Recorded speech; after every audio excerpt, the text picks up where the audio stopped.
केंद्र सरकार का आज बजट आ गया है। बजट किस तरीके का है, निराशा है या खुशी? इसके लिए हमारे साथ व्यापारी वर्ग से जुड़े हुए हैं, बात करेंगे। सर, क्या नाम है आपका? हमारा नाम प्रतीक हीरा है। हम फ़िक्की चेयरमैन हैं टूरिज़्म कमेटी के। और जो आज बजट आया है हम समझते हैं एक बैलेंस्ड बजट है।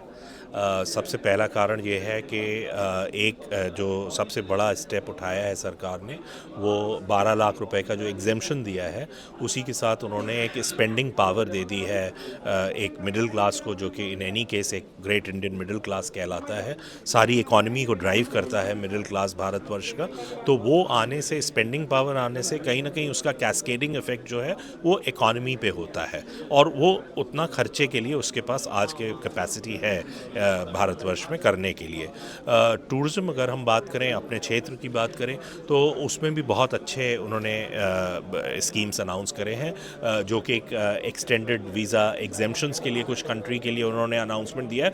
खैर, आगे देखना है किस तरह के ये अनाउंसमेंट्स हैं एग्जैक्टली, पर वीज़ा की बात करने से कम भारत सरकार का ध्यान इस तरफ है कि हमारे पास विदेशी पर्यटक बढ़ें, और उसका एक कंसर्न है कि हमारे पास पर्यटन जो है वो एक इम्पॉर्टेंट क्षेत्र है हमारा भारत का।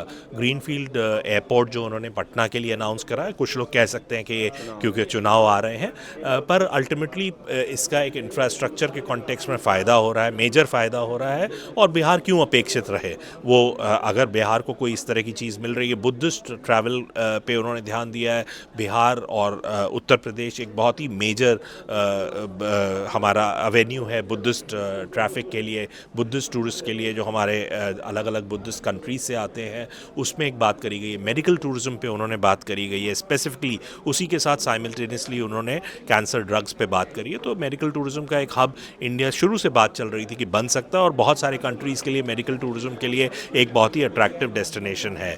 जो ट्रेडिशनल सेक्टर्स की आप बात करें, एग्रीकल्चर जिससे हमारी इकॉनमी पूरी ड्राइव होती है, उसके लिए इतने ज़्यादा इंसेंटिव्स अनाउंस करे गए हैं। ईवीज़, स्टार्टअप्स, इन सारी चीज़ों में। और जो मेन सबसे बड़ी बात जो है, जो ईज़ ऑफ फाइलिंग है, उसकी बात करी गई है। TDS, TCS, इस तरह के, जिससे एक व्यापारी वर्ग जो है वो दबा हुआ रहता है हमेशा, कभी कोई डेट आ रही है, कभी कैसे। तो कम से कम उसमें एक थोड़ा सा एक बैलेंस्ड अप्रोच लिया है, तो जिससे एक व्यापारी वर्ग को भी शायद फ़ायदा होगा। इंश्योरेंस सेक्टर में इस बार उन्होंने जो फॉरेन इन्वेस्टमेंट है उसको बढ़ाया है, तो इससे किस तरीके का फ़ायदा आम जनता को मिलेगा? इससे बड़ी कंपनीज नंबर वन आएंगी हमारे कंट्री में। जो बड़ी कंपनीज हैं इंश्योरेंस सेक्टर में भी एक कंपटीशन की एक खासी ज़रूरत थी।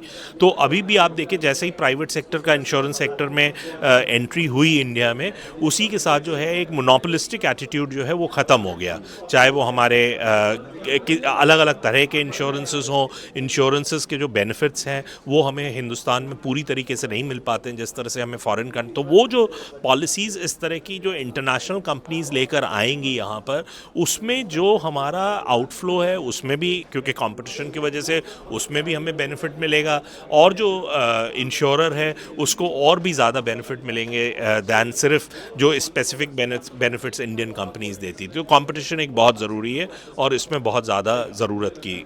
सर, ओवरऑल अगर बजट की बात करें, चूँकि यार लेकिन मार्केट डाउन हो रहा है, किस तरीके का बजट, ओवरऑल कितने नंबर? मार्केट सेंटिमेंटल है, मार्केट डाउन हो रहा है। जो चीज़ नीचे होती है वो ऊपर भी होती है। मार्केट किन सेक्टर्स में, क्योंकि अभी एक माइक्रो डिटेलिंग इसकी बाकी है। अभी जो हम लोगों ने बजट देखा है वो टेलीविज़न पे एक सुपरफिशियल बजट को देखा है।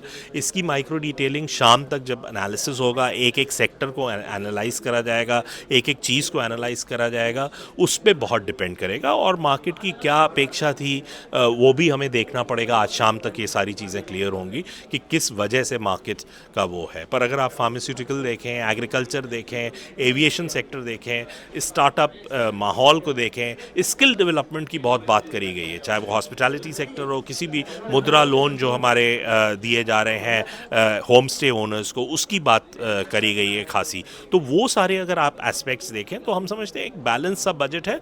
मार्केट रेस्पॉन्ड करेगा धीरे धीरे, अभी पूरा दिन बाकी है, और कल का संडे का दिन है जब लोग एनालाइज करेंगे इसको, मंडे को उसको समझेंगे, तो मार्केट पॉजिटिवली रिस्पॉन्ड करेगा। देश का बजट आज आ गया है, इसको आसान भाषा में समझेंगे कि ये बजट कैसा है इंडस्ट्री के लिए, जनता के लिए। हमारे साथ मुकेश सिंह जी हैं जो Indo American chamber of commerce में जुड़े हुए हैं। मुकेश जी, कैसा है बजट? देखिए, मैं तो इंडस्ट्री का आदमी हूँ और इंडस्ट्री को रिप्रेजेंट करता हूँ।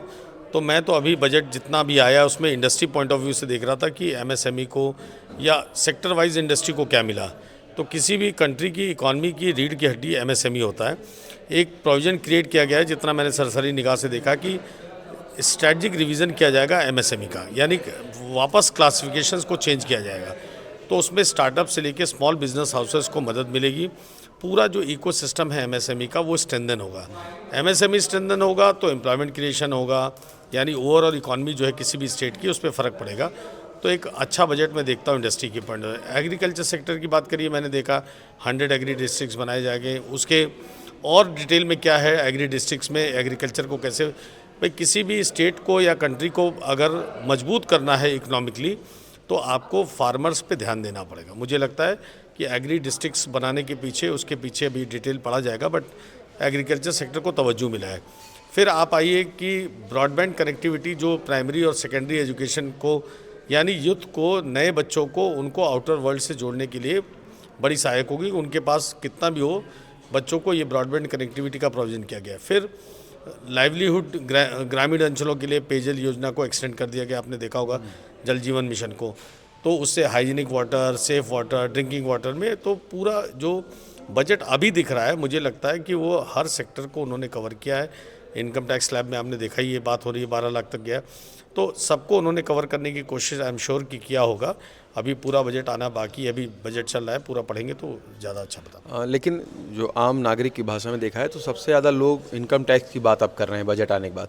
इससे जो 12 लाख तक की छूट देने की बात हो रही है, उस पर फ़ायदा आम जन को क्या मिलेगा? नहीं, आम जन को मिलेगा, क्योंकि भाई स्लैब आपको जो है चेंज कर दिया तो फ़ायदा तो मिलेगा ही नहीं कि भाई आपको 12 लाख तक टैक्स नहीं देना है, आपको नील कर दिया। लेकिन अभी और उसके फाइनल डिटेल्स क्या है उसको भी स्टडी करने की ज़रूरत है कि उसमें कोई और प्रोविज़न या क्लॉज तो नहीं अटैच है उसके साथ में। बट मुझे लगता है कि आम जनमानस के लिए 12 लाख तक की इनकम टैक्स में छूट देना एक बड़ी पहल है भारत सरकार की। स्टार्टअप्स के लिए इस बार सरकार ने ज़्यादा खजाना खोला है, उससे क्या फ़ायदा होगा? देखिए, जितने यंग ग्रेजुएट्स होते हैं ना, और अब क्या है, अब आपको एम्प्लॉयमेंट देने वाला बनना पड़ेगा। स्टार्टअप्स को अगर प्रमोट करना है तो उनके लिए इंसेंटिव्स का प्रोविज़न है ना, मतलब आपको हर तरह के लिए ट्रेनिंग का, इंसेंटिव का आपको प्रमोट करना पड़ेगा। तब ही यूथ जो है वो स्टार्टअप के लिए, एंटरप्रेन्योरशिप के लिए ललायित होता है। तो मुझे लगता है स्टार्टअप्स गवर्नमेंट की प्रायोरिटी है। आपने देखा है startup India, skill India, government इसको प्रमोट भी कर रही है और मुझे लगता है उसके लिए उन्होंने काफ़ी आउटलेट क्रिएट किया है। आर्टिफिशियल इंटेलिजेंस पर इस बार बजट लेके आई है सरकार, इससे क्या बेनिफिट हो गए हैं सरकार को? भाई देखिए, कोई भी टेक्नोलॉजी को अगर पॉजिटिव तरीके से यूज़ किया जाता है तो मुझे लगता है कि उसमें हमेशा फ़ायदा होता है। और हर टेक्नोलॉजी का मेरिट डिमेरिट दोनों होता है। एआई की मेरिट है तो डिमेरिट भी है, बट एआई को अगर बिज़नेस में ट्रांसफॉर्म किया जाएगा, इन्फ्यूज़ किया जाएगा, तो मुझे लगता है किसी भी बिज़नेस की ग्रोथ के लिए एआई में इन्वेस्ट करना, टेक्नोलॉजी में इन्वेस्ट करना, रिसर्च में इन्वेस्ट करना किसी भी कंट्री के लिए हमेशा अच्छा होता है। ओवरऑल बजट को कितने नंबर देंगे आप? मुझे लगता है, अभी पूरा बजट तो नहीं पड़ा है, लेकिन डिस्टिंक्शन देता हूँ मैं। तो आपने सुना मुकेश जी को, जिनका कहना है कि बजट अच्छा है और हर वर्ग को कुछ ना कुछ इस बार बजट में मिला है। जितेश अवस्थी, संवाद लाइव के लिए।